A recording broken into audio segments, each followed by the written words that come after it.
What kind of prehistoric giant snake could make Titanoboa look small? It had no sharp fangs, but could unleash a 1,000-pound crushing force with its muscles. In just seconds, it could wrap a half-ton ancient crocodile until its bones cracked and suffocate it. Born 10 million years after Titanoboa, yet had a similar length, similar weight and terrifying hunting power.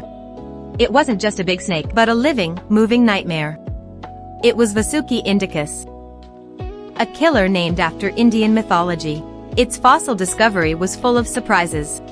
In 2005, in a coal mine in Penandro, Gujarat, India, paleontologist Sunil Bajpai sought whale fossils, but accidentally dug up 27 huge vertebrae. Each bone was astonishingly large. He thought they were prehistoric crocodile remains, so he tossed them in a drawer. No one expected they'd sit there for nearly 20 years. Until 2022, postdoc Debajit Dutta stared at those vertebrae and felt something was off. Crocodile vertebrae don't look like that. After repeated comparisons, Dutta confirmed it wasn't a crocodile, but an unrecorded prehistoric giant snake. In April 2024, the study was published in Scientific Reports. Dutta and Bajpai used Indian mythology. The snake god Vasuki coiled around Shiva's neck to name it.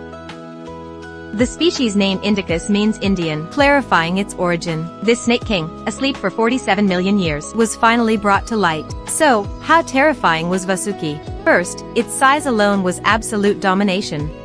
It was 11 to 15 meters long, longer than a standard school bot. This length might surpass the T-Rex.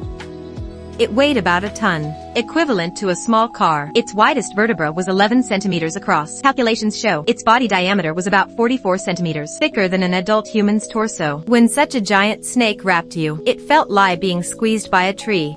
Impossible to escape such a beast. It makes us wonder, why could it grow so big? Like Titanoboa, Vasuki's size resulted from natural factors. For cold-blooded animals like snakes, external temperature is the accelerator for their metabolism. In the Middle Eocene, no permanent ice caps at the poles. Rainforests reached high latitudes. Global average temperature was 28 degrees Celsius, boosting its body temperature and metabolism, allowing it to digest food efficiently and use energy for body growth. Moreover, Vasuki's environment had many large crocodiles, turtles, and other big animals, and ancient whales and fish. All were food sources for Vasuki. Plus, lacking predator threats, Vasuki got plenty of nutrition and evolved toward a larger size. Its method of killing prey was even more terrifying.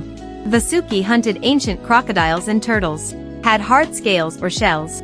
Vasuki had no venomous fangs. It didn't let prey die from paralysis. Instead, it used the most primitive, most direct and suffocating method, constriction. It hid its massive body in swamp reeds, mud or underwater, only exposing a bit of its head, patiently waiting for prey to approach. Since its skin color blended perfectly with the swamp, prey could hardly spot it. Imagine standing in a shallow marsh. The water surface is calm as a mirror. Suddenly, something touches your ankle. Before you can react, a python thicker than you has coiled around. It doesn't hiss. No warning. Just slowly, irresistibly tightens. Every time you try to breathe, it squeezes tighter. Your ribs start to creak.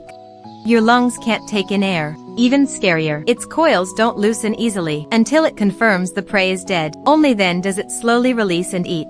Like all snakes, Vasuki would swallow its prey whole.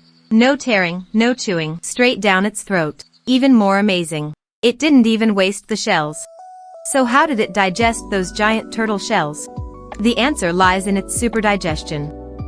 After swallowing prey, its digestive system went into full gear, producing extremely high stomach acid, comparable to strong acid. It quickly dissolved muscle and skin. Even hard bones and scales were slowly digested. Meanwhile, its intestines expanded fully, absorbing all nutrients from the prey, wasting almost no energy. Scientists estimate digesting a half-ton crocodile took about 1 to 2 weeks. Such digestive efficiency, even the most powerful modern pythons can't match. When talking about giant snakes, many immediately think of Titanoboa, the famous hunter that long held the title of largest snake ever. So, who was stronger, Vasuki or Titanoboa? We can compare from several dimensions. Titanoboa lived in the earlier late Paleocene, about 60 to 58 million years ago. Vasuki appeared in the Middle Eocene, about 47 million years ago, a difference of over 10 million years. In length, they were almost equal. Titanoboa was about 12 to 15 meters. Vasuki was about 11 to 15 meters, roughly the same scale, but in weight and thickness, Titanoboa had the edge. It weighed over 1.1 tons. Its thickest part reached a meter. lie a large oil drum, while Vasuki weighed about a ton and was relatively more slender. In terms of classification, Titanoboa belongs to the Boidae family, distant relatives of the green anaconda, while Vasuki belongs to the extinct Madtsoidae family, an ancient lineage separate from others. Simply put, Titanoboa was the heavier, thicker heavyweight Trempian. Vasuki was the longer, later appearing, taller challenger. As for who was stronger, maybe it doesn't matter anymore. Both were the limits of life that different eras could produce. So what happened to Vasuki later? The answer is a bit surprising. The species Vasuki, after reaching its peak 47 million years ago, gradually disappeared, though it never met Titanoboa. They shared a common enemy: cooling temperatures. Around 34 million years ago, global temperatures dropped sharply. Average temperatures fell below 20 degrees Celsius. As a cold-blooded animal, Vasuki's body temperature, metabolism, and digestion relied on heat. Cold made it hard to sustain the energy needs of its huge body. Prey numbers also decreased. It couldn't adapt to environmental changes and slowly went extinct. The discovery of Vasuki wasn't just adding a name to the list of giant snakes. It tells us three important things. First, snakes evolved giant forms independently multiple times in Earth's history, Madtsoidae and Boidae, at different times. On different continents, each took the path to gigantism. Second, it provides new evidence for continental drift theory. India and South America were part of Gondwana. Vasuki's existence supports the scientific hypothesis that Madtsoidae originated in India and later spread to Africa. Third, giant snakes are heat-sensitive. They need environments with average temperatures above 28 degrees Celsius to maintain such huge bodies. Vasuki lived during the Eocene optimum, a greenhouse Earth much warmer than today. Its fossil is direct evidence of that hot period. Now, Vasuki has been gone for 47 million years. But it leaves a question. How big a species can grow isn't determined by its ambition, but by how big the Earth allows. Earth once gave rise to such creatures. They had no fangs or claws, no deadly venom, just their bodies and strength made them top of the food chain. If you went back to that Indian swamp 47 million years ago, standing in waist-deep water, look carefully beneath the ripples. A snake god might be watching you. Today, our Earth is warming again.